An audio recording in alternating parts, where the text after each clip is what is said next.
السلام علیکم۔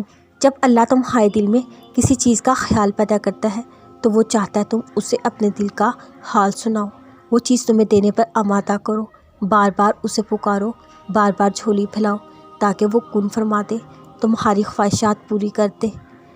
آپ کہہ دیں، اے میرے بندو جنہوں نے اپنی ذاتوں پہ زیادتی کی، اللہ تعالیٰ کی رحمت سے مایوس نہ ہو جاؤ، یقیناً اللہ تعالیٰ سب کے سب گناہوں کو بخش دیتا ہے، یقیناً وہ بڑا بخشنے والا نہایت رحم والا ہے۔ کیا انسان یہ خیال کرتا ہے ہم اس کی بکھری ہوئی ہڈیاں اکٹھی نہیں کریں گے؟ ضرور کریں گے، ہم اس بات پر قادر ہیں، اس کی پور پور درست کر دیں گے۔ ہم سب یہی کرتے ہیں، انسانوں کے بارے میں اپنے گمانوں پر چلتے ہیں، یہ ماننے کو تیار نہیں ہوتے ہم غلطی کر کے بدل سکتے ہیں تو دوسرا بھی غلطی سے سیکھ سکتا ہے۔ توبہ کے دروازے پر کسی ایک انسان کا نام تو نہیں لکھا ہوتا۔ دعائیں نصیب سے نہیں بلکہ نصیب دعاؤں سے بدلتا ہے۔ تم اتنے یقین سے مانگو، تمہارے یقین کے بعد کہانی معجزوں کی لکھی جائے۔ کیا ہوا؟ مشکلیں بڑھ گئی؟ سنو، مشکلیں جتنی بڑھیں گی تم اللہ کے اتنے قریب ہو جاؤ گے، جتنے اللہ کے قریب ہو جاؤ گے مشکلیں اتنی چھوٹی ہوتی جائیں گی۔ یقین رکھو، وہ غیب سے ایسی مدد بھیجے گا تم مطمئن ہو جاؤ گے۔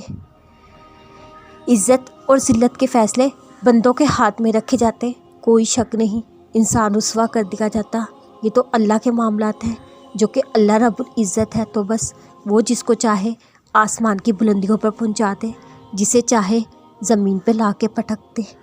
لیکن اللہ تو بڑا ہی مہربان بردبار ہے، جو اپنے بندے کا ساتھ کسی حال میں نہیں چھوڑتا۔ تو جب عزت اور ذلت کا مالک ہی اللہ ہے تو کیا فرق پڑتا ہے کوئی کیا سوچتا ہے۔ کیا ہوا؟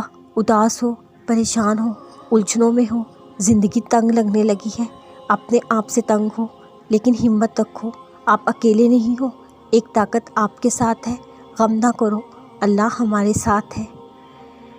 تمہاری زندگی جب اللہ کے راستے پر چل پڑے تو جان لو تمہارے رب نے تمہیں چن لیا ہے۔ صبر دعائیں مقدر تک کو ہرا دیتی ہیں، معجزے ان کے لیے ہوتے ہیں جو صبر کرتے ہیں، بے شک اللہ صبر کرنے والوں کے ساتھ ہے۔ اللہ بہتر جانتا ہے کس انسان کو کب، کہاں اور کیسے دینا ہے۔ پتہ ہے اللہ کو منانا بہت آسان ہے، ایک سجدہ، چند آرزو، بس وہ دونوں جہانوں کا بادشاہ راضی ہو جاتا ہے۔